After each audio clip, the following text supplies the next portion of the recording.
voir maintenant comment on peut faire le dimensionnement de la connexion entre un poteau et une semelle. Donc je vais aller cliquer sur ce bouton-là pour enlever les panneaux.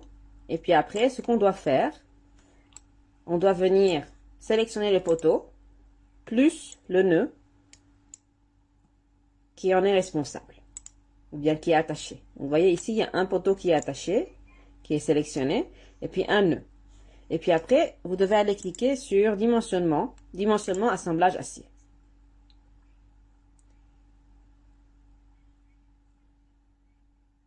Voilà. Ensuite, vous devez cliquer sur ce bouton-là, créer un nouvel assemblage de la structure. Oui. Et puis là, vous avez toutes les propriétés que vous devez changer ou bien modifier selon votre choix, votre conception. Donc par exemple ici, vous avez le poteau qui est, la partie qui est en rouge en fait. Là, on travaille sur la platine, là sur les ancrages, là sur la bêche, là sur les soudures, là sur la fondation et là sur les paramètres réglementaires. Donc ce qu'on va faire, on va commencer étape par étape. Si je regarde le poteau, on vous dit ici que c'est le numéro 1, ok. Non, on va travailler avec un pied de poteau articulé. Barre numéro 23, c'est un HEB 300, S355. On vous donne le poteau, la hauteur 300, B300, l'épaisseur 19, l'épaisseur du web 11 et le rayon 27. Donc, vous voyez ici, c'est TW et TF. Donc, TW pour web, ça veut dire tout ce qui est arme. Et TF, c'est pour flange, ça veut dire les semelles. Donc là, je vais garder sans raidisseur. On peut venir choisir avec raidisseur simple ou bien raidisseur avec tôle trapézoïdale. Donc sans raidisseur. Ensuite, vous avez la platine. Donc pour la platine, ce qu'on va faire, on va considérer ici, vous avez la longueur, la largeur, épaisseur et matériaux. Donc le LPD, ici, c'est un 800. Je vais mettre un 800 pour mon cas. Donc 800. Le BPD, je vais aussi mettre un 800. Et puis l'épaisseur, qui figure ici, je vais la garder à 25. Et je vais mettre en fait le matériau à S355. Donc 355, c'est là. Voilà. Donc ça c'est pour la platine. Si on passe maintenant aux ancrages, vous pouvez choisir ici le type. Nous on va choisir 4 ancrages. Donc les voilà. Je vais choisir un type qui est tout droit. Le EV et le EH, ce sont en fait les dimensions qui sont là, les espacements. Je vais mettre un 140 et un 140. Et puis après, pour le diamètre, je vais choisir un M14. Ce sont les diamètres des boulons. Rappelez-vous, le 14, ça veut dire c'est le diamètre du boulon. Et M pour métrique. Et puis, tout ce qui est donc la classe. Pour la classe, on peut choisir, par exemple, le 4,8. OK? Ensuite, pour le L1 et le L2, ce sont en fait les dimensions qui sont là. Je vais choisir un 50. Et puis pour le L2, vu qu'on a une semelle de 60, alors je vais mettre un 55. Donc 550. Voilà. Pour la platine, je vais la garder telle quelle. Donc là, on peut ne pas changer la platine. Maintenant, pour la bêche. Donc on peut mettre une bêche en fait à la base du poteau pour tout ce qui est problème de cisaillement. Mais nous, on ne va pas le faire. Mais je vous montre quand même, on peut choisir ici la section voulue. Et puis là, je peux choisir le type. Donc nous, on va quand même choisir rien.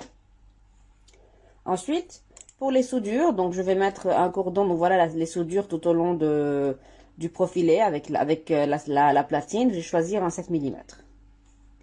Pour la fondation, on avait obtenu, nous, un 2900, si je ne me trompe pas. Et pour le B aussi. Et pour le H. Voilà. Et le béton, on l'avait choisi à C3037. Et puis, voilà, le TG, donc ça, c'est l'épaisseur du mortier de calage qui est là. Je vais le garder à 30 mm. Et voilà, je vais cliquer sur appliquer. OK. Et puis après, je vais venir donc cliquer sur vue de l'assemblage. Voilà en fait ce qu'on obtient en termes de résultats de ce qu'on avait nous-mêmes donc dimensionné ou bien choisi dans la conception. Donc maintenant on doit aller vérifier si c'est l'assemblage il a un coefficient qui est petit que 1 ou non. Donc, je vais aller cliquer sur ce bouton-là. D'ailleurs, vous avez ici accès au schéma. Donc, voilà, le schéma qu'on pourra exporter sous forme de plan AutoCAD ultérieurement. Donc, si je reviens au niveau de la vue de l'assemblage, on doit cliquer sur ce bouton-là pour le dimensionnement, assemblage de la structure. Donc, je vais cliquer sur combinaison et puis je vais cliquer sur calcul. Voilà. J'obtiens un ratio de 0,46. Et d'ailleurs, il est indiqué aussi ici. Si on regarde un peu, vous avez les poteaux, la platine, l'ancrage, les dimensionnements des tiges d'ancrage, platine, coefficient de matériaux, semelle isolée, béton, soudure, les efforts, et puis là, vous avez les résultats. Voilà en fait l'effort qui est appliqué.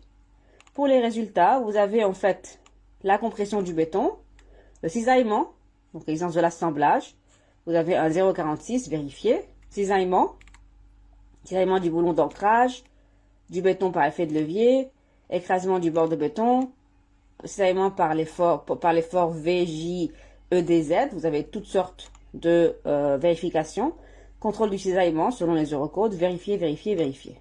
Et puis soudure entre le poteau et la plaque d'assise, donc vous avez aussi la vérification qui a été faite pour la soudure. Et puis, composant le plus faible, c'est en fait la fondation en pression diamétrale. Et on vous met ici que voilà, le ratio c'est un 0,46. Évidemment, on peut le changer. On peut quand même augmenter le ratio parce que c'est très petit. Donc, c'est très sécuritaire. Donc, ce qu'on peut faire, on peut venir faire un double clic ici pour aller changer un peu nos valeurs. Et puis, je peux venir, par exemple, ici, au niveau de la platine. Et puis, je peux mettre, par exemple, un 15. Appliquer. OK. On relance le calcul. Calcul. Donc, j'ai maintenant un 0,71. Si on change encore, allons voir donc les boulons. Si je mets un M12, est-ce que ça va changer beaucoup ou pas trop? Voilà, ça n'a pas changé. Donc, ce qu'on peut faire encore à la limite, c'est diminuer l'épaisseur de la platine et la rendre à 10 mm par exemple. Appliquer OK. On recalcule. Et voilà, on obtient un 0,98 qui est en fait un très bon rapport.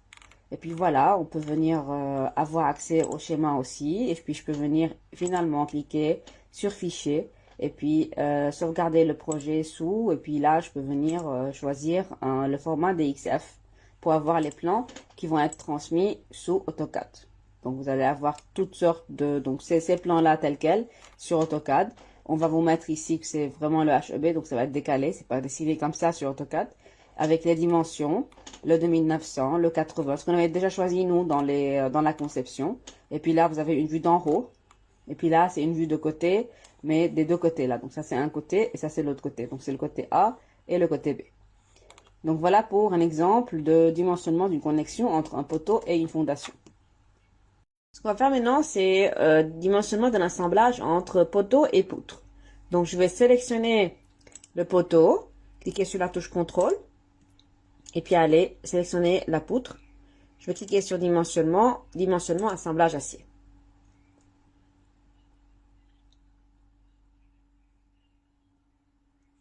Je vais cliquer sur créer un nouvel assemblage de la structure. Vous voyez ici, elle figure ici, donc le nouveau assemblage va figurer ici. Donc, c'est un assemblage entre poutre et poteau. Automatiquement, robot a capté ceci. Et voilà, en fait, les paramètres qu'on va devoir changer. Donc, ça, c'est ici la géométrie. Là, c'est la platine. Là, ce sont les jarrets, les boulons, les raidisseurs et les soudures. Donc, pour la géométrie, donc c'est le numéro 2, angle de portique, OK. Je peux choisir, donc, souder ou boulonner. Donc, nous, on va garder le tout, donc on peut garder le tout à la limite boulonné. Et puis là, on va utiliser le même matériau pour tous les éléments. Le poteau, c'est un numéro 23, barre numéro 23, HEB 300, S355, et voilà la dimension. Et pour la poutre, c'est le 157, HEB 200 et S355, et voilà la dimension. OK? Ensuite, on va passer à la platine. Donc pour la platine, c'est en fait l'élément qui est en jaune ici. On peut garder les dimensions telles quelles pour le moment. On verra par la suite si on a besoin de changer. Parce qu'on vous dit ici EPU et EPD, vous avez les dimensions qui figurent ici. On peut mettre aussi un renfort. Donc voilà, une plaque qui figure ici. Et un renfort ici aussi. Voilà. Ensuite, si on passe au jarret, donc on peut mettre un renfort inférieur vertical, par exemple comme ça. Ou bien aussi, et un renfort vertical, supérieur vertical. On aura les deux renforts et on doit venir introduire les dimensions. Donc nous, on va pas mettre ça. On verra si on aura besoin de ça ultérieurement après le dimensionnement. Pour les boulons, donc je vais choisir un diamètre de M16. Et puis avec une classe de 8.8, disons. Je vais choisir la partie filetée pour le plan cisaillement. Et puis le nombre de lignes, je vais mettre 2 seulement. Donc le NV. Anthrax horizontal et anthrax vertical, donc P1, P2. Donc ça c'est le E, anthrax donc horizontal. Et puis P1, P2, ce sont les anthrax à la verticale. Je vais garder 70 et 45 et 45. Ok. Et pour la pince, donc H1, je vais garder aussi un 57 mm. Ça c'est la pince qui est là. Ensuite, pour les raidisseurs, donc je ne vais pas considérer les raidisseurs pour le moment. On verra bien si on aura besoin. Ensuite, pour les soudures, je vais considérer donc une soudure pour l'aile et pour l'âme de 4 mm. Ici et ici. Voilà. Je vais cliquer sur appliquer. OK. Je vais aller voir la vue de l'assemblage. Voilà ce qu'on obtient. Je vais maintenant cliquer sur le bouton ici pour faire le calcul et contrôler si tout va bien ou non. Donc, combinaison, calcul. Donc, j'obtiens un 2.83 qui figure ici aussi. Donc, ça ne va pas du tout. Donc, ce qu'on peut faire, on va aller voir un peu le détail du calcul. Donc, les résultats qui commencent ici. Traction, cisaillement, c'est vérifié. Alors là, c'est vérifié aussi. L'assemblage et la traction, c'est vérifié. Alors là, les résistances de l'assemblage à la flexion, c'est pas vérifié. Et là aussi, c'est pas vérifié. Voilà, il y a les vérifications qui ne passent pas du tout. Donc, on peut venir commencer par faire des changements pour voir un peu comment on peut changer ce ratio. Double-clic.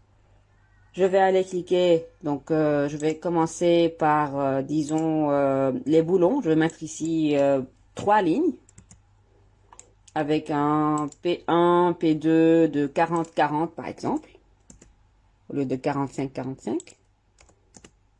OK. Et puis, je vais choisir un M18 aussi. Voilà. Appliquer. OK. Je relance le calcul. Calcul.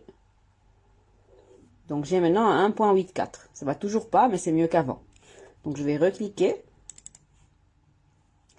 Je vais venir, par exemple, ajouter des jarrets. Je vais mettre un jarret vers le bas. Comme ça. Et puis là, au niveau de la hauteur, je vais choisir un 100. Ça, c'est le HD. Pour la longueur, normalement, on prend un 0,25 pour la longueur. Et puis, nous, on a une longueur de la poutre de 5 mètres. Donc, je vais mettre ici un 1250. Et puis, la largeur, l'âme, l'aile, je vais garder le tout. Ou bien plutôt, la largeur, prenons-la égale à 160. Et puis là, je vais garder le 8 et le 12. OK. Et si je reviens un peu donc au boulon, je vais quand même prendre ici un 70 et un 80 pour voir ce que ça donne. Donc appliquer. OK. Je vais relancer le calcul. Donc on est à 1.1, ce qui est quand même pas mal par rapport à avant.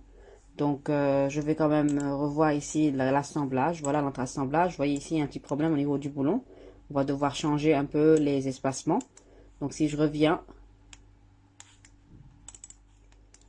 au niveau des espacements, si on met en 90, 90, donc le P1, OK, cliquez OK, donc là ça va mieux.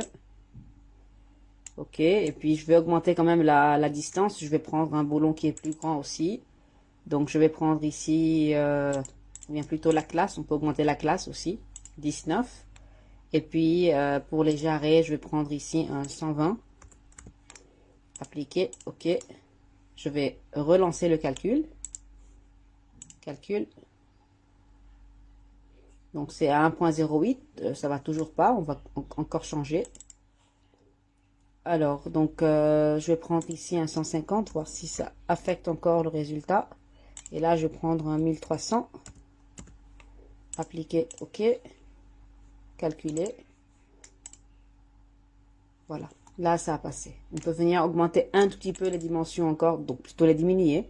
Donc si je mets un 1250 et je garde le 150. Et je recalcule le tout. Voilà, c'est un 0,92, ce qui est pas mal. Vous avez en fait les dimensions qui figurent ici. On peut aller voir le schéma ici. Donc voilà, vous avez tout ce qu'il faut. On peut faire descendre un petit peu encore les boulons qui sont là. On peut mettre 4 fils aussi à la limite pour avoir ici deux autres boulons à la limite. Et puis voilà, voilà notre vue de profil avec notre jarret et puis les dimensions du jarret.